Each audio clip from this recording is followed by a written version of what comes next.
जय श्री राधे कृष्णा साथियों। मैं भी कृष्णा ज्ञान सहारा चैनल में आपका स्वागत करती हूँ। कैसे हैं आप? आपके अच्छे स्वास्थ्य और सुखद जीवन की मंगल कामना करती हूँ। आपके और अपने इष्ट देवों को कोटि कोटि नमन करते हुए बड़ों को प्रणाम करते हुए वीडियो प्रारंभ करते हैं। साथियों, केले के वृक्ष, केले का वृक्ष घर में लगाएं या ना लगाएं, कहाँ लगाएं, कैसे करें इसकी पूजा, बहुत सारे प्रश्नों के जवाब लेकर आज मैं आपके बीच में। तो चलिए झटपट वीडियो प्रारंभ करते हैं। यदि आप चैनल पर नए आए हैं तो चैनल को सब्सक्राइब जरूर कर दीजिएगा और बेल आइकन का बटन दबाना ना भूलिएगा, जिससे आने वाली सभी वीडियोस का नोटिफिकेशन आपको मिलता रहे सबसे पहले। साथियों, केले का वृक्ष एक पूजनीय वृक्ष, एक वंदनीय वृक्ष, एक मनोकामना पूर्ण करने वाला वृक्ष, सब कुछ देने वाला वृक्ष।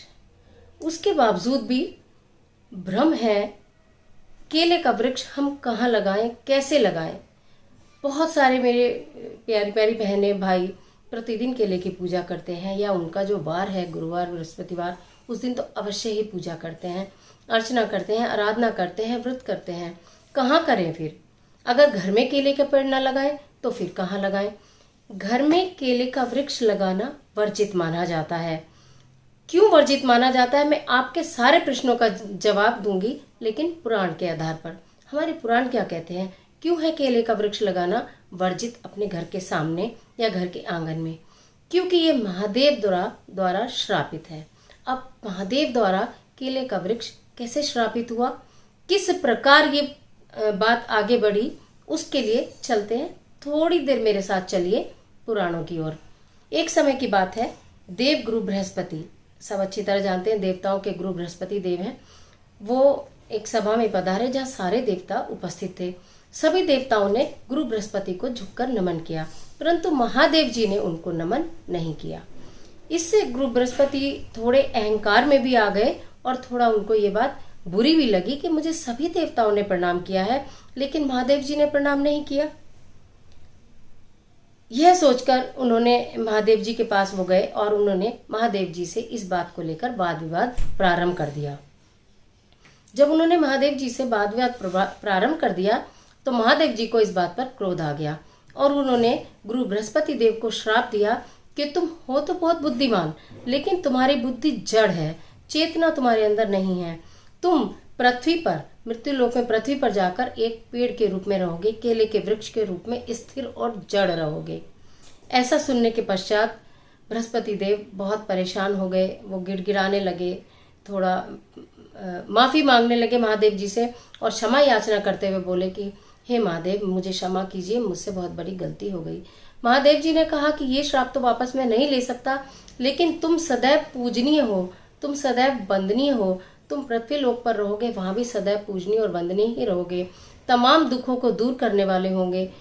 किसी के भी किसी कार्य में रुकावट आ रही होगी तो तुम्हें उसे पूर्ण करोगे, तुम उसको। शादी ब्याह का मामला होगा, कुंवारी कन्या यदि तुम्हारी पूजा अर्चना करेंगी उन्हें मनवांछित वर मिलेगा। लक्ष्मी की प्राप्ति होगी, जहां तुम रहोगे वहां ज्ञान रहेगा। तुम्हारे जो पत्ते हैं वो शुभ कार्य में यूज किए जाएंगे, यानी कि शुभ कार्य में उनका प्रयोग होगा। इतने सारे महादेव जी ने कहा। और जो तुम्हारा वार है, यानी गुरुवार या बृहस्पतिवार, वो तुम्हारा वार रहेगा। उस वार में जो भी तुम्हारी पूजा अर्चना करेगा उसे जीवन में कभी कोई कष्ट नहीं आएगा। ये सारी बातें तो सही हो गई, लेकिन फिर भी इतने सब के पश्चात भी तुम कभी भी प्रथम दर्शिया नहीं रहोगे। यानी कि उठते के साथ ही जैसे हम तुलसी माता के प्रथम दर्शन करते हैं, उन्हें प्रणाम करते हैं, तो केले का प्रथम दर्शन वर्जित माना जाएगा। केले को अपने घर के आंगन में या अपने घर के बाहर नहीं लगाया जाएगा। केले का वृक्ष सामने लगाना या प्रातःकालीन सबसे पहले देखना वर्जित ही माना गया है। तभी से ये परंपरा है कि केले का वृक्ष घर में नहीं लगाना चाहिए। अब बात यह है कि अगर हम केले की पूजा करते हैं और कहीं केला हमें नहीं मिलता है तो कहाँ लगाएं केले का वृक्ष? लगा सकते हैं हम केले के वृक्ष को अपने घर के पिछले हिस्से में लगा सकते हैं। अब पिछला हिस्सा क्या है? एक तो घर का मेन गेट होता है, एक पीछे। कुछ लोगों के लॉन क्यारी आगे होती हैं, कुछ लोगों के घरों में पीछे भी होती हैं। बालकनी में भी होती हैं। लेकिन यदि आपके घर में पीछे बालकनी भी नहीं है और पीछे कोई खाली जगह भी नहीं है, तो आप केले का गमला कहाँ रखेंगे? तो आप अपने घर की छत तो सब घर में होती है, घर की छत के पिछले हिस्से में आप केले का पौधा लगाएंगे। केले का पौधा सदैव छोटा सा लीजिए और एक गमले में लगाइए। केले का पौधा लगाने के पश्चात, क्योंकि मैंने बताया इसमें भगवान बृहस्पति देव का वास है, जिसकी पूजा करने से हमें तमाम सुखों की प्राप्ति होती है, हमारे सारे दुखों का अंत होता है। यदि आपके घर में है केले का वृक्ष, केले का पेड़, और आपने उसे छत पर गमले में रखा है या आपने पीछे रखा है कहीं भी, तो आप ऐसे स्थान पर केले का वृक्ष रखिए, पौधा रखिए, गमला रखिए जहां पर कोई कूड़ा करकट ना हो। ऐसा नहीं कि आपने पीछे बालकनी में रख दिया, वहां जूते भी हैं तो वहां डस्टबिन भी रखा है। बिल्कुल कदापि नहीं। इतना पूजनीय वंदनीय पेड़ है, इसमें बिल्कुल साफ सफाई का आपको ध्यान रखना है। जहां आपका केले का ये गमला रखा हो, जिसमें छोटा सा पौधा लगाओ। अगर आप नया लगा रही हैं तो साफ सुथरा गमला लेंगे, मिट्टी लेंगे, उसमें केले का छोटा सा पेड़, वो नर्सरी वाले भी लगा कर दे देते हैं, आप लगा कर ले आएंगे घर में। उसमें आप गंगा जल डालेंगे और एक कलावा उसके तने पर आप बांध देंगे। सूत्र बांधने में मैंने आपको पहले भी बताया था, कभी भी कलावे में गांठ नहीं लगाते हैं, जो हम वृक्ष के चारों ओर करते हैं। तो आप उसको चारों ओर लपेट देंगे और उसके बाद उसमें गंगा जल डाल देंगे, चने की दाल, हल्दी और शुद्ध घी के दीपक जलाकर आप उसकी पूजा कर लेंगे जिस दिन आप अपने घर में स्थापित करेंगे।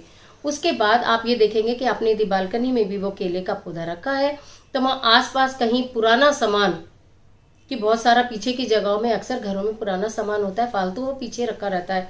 तो जहां केले का गमला हो उसके आसपास पूरी तरह से साफ सफाई होनी चाहिए, कोई कूड़ा करकट ना हो। ऐसा भी ना हो कि बालकनी में पीछे कपड़े सूखे हैं तो आपने ऊपर डोरी बांधी है तो वो ऊपर कपड़े सूखे हैं और नीचे केले का पौधा रखा है। इन चीजों का आपको विशेष ध्यान देना है। यदि आप इन चीजों का ध्यान नहीं देते हैं तो आपको लाभ की बजाय हानि का सामना करना पड़ सकता है।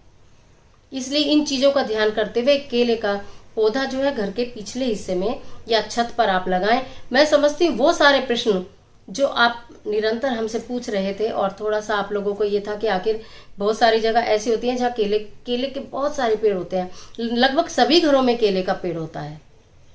तो मैं ये बात बता देना चाहती हूँ, और मैंने इसलिए ये प्रमाणित तौर पर बताया है कि ये कहीं सुनी बात नहीं है, ये प्रमाणों से चली आ रही है, पुराणों की बात है कि केले के वृक्ष को श्रापित, केले का वृक्ष महादेव जी द्वारा श्रापित है, इसलिए उनको सामने नहीं लगाया जाता। लेकिन उनकी महिमा अपरंपार है, आप घर में अवश्य रख सकते हैं, पिछले हिस्से में रख सकते हैं। उनकी प्रतिदिन पूजा कीजिए या प्रति गुरुवार पूजा कीजिए। और एक बात पर ध्यान दीजिए, यदि आपके पास समय नहीं है और आप प्रतिदिन पूजा नहीं करते हैं और आपने केले का पौधा केवल इस उद्देश्य से लगाया है कि हम हर बृहस्पतिवार उसकी पूजा किया करेंगे, तो भी आप प्रातः काल सूर्य देव को नहा धो के जब जल देते हैं, वो आप अपने घर के सामने देते होंगे पूर्व दिशा में। लेकिन आप थोड़ा जल जरूर बचाइए और केले के वृक्ष में फिर जल आप अवश्य दीजिए।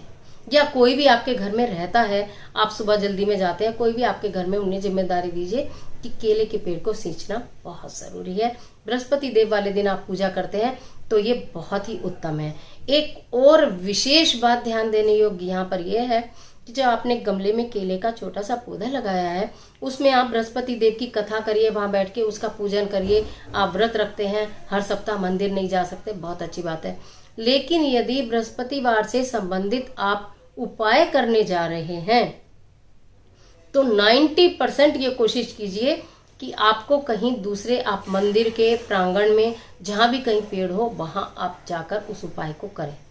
और अगर बिल्कुल ही कोई सुविधा नहीं है तब आप अपने घर के गमले में करें। अदरवाइज पूरा प्रयत्न ये करें कि आप उपाय करने जा रहे हैं तो पहले से ही खोजें, क्योंकि एक दिन तो आप जा ही सकते हैं। उपाय कोई भी रोज तो नहीं होगा, हर बृहस्पतिवार का होगा, तो कि बृहस्पतिवार के बृहस्पतिवार आप उस स्थान पर जाएं और वहां जाकर उपाय करें। मंदिर इस कार्य के लिए सर्वश्रेष्ठ होता है। कभी भी केले के पेड़ की पूजा किसी दूसरे के घर पर जाकर न करें। या तो मंदिर में जाकर करें या आप अपने घर में छोटा सा पौधा लगाएं, घर के पिछवाड़े में रखें, आप पीछे आंगन में रखें, पीछे जो खाली जगह होती है बनी हुई है क्यारी वगैरह वहां रखें, नहीं तो छत पर रखें, और तब आप उसकी पूजा करें। आशा करती हूँ ये जानकारी आपको अच्छी लगी होगी और आपके सारे प्रश्नों का उत्तर इस जानकारी में आपको मिल गया होगा। चलिए इजाजत दीजिए, आज के लिए इतना ही। मिलती हूँ फिर एक और बहुत अच्छी जानकारी के साथ। तब तक हंसते रहिए, मुस्कुराते रहिए। ईश्वर आपकी मदद करे।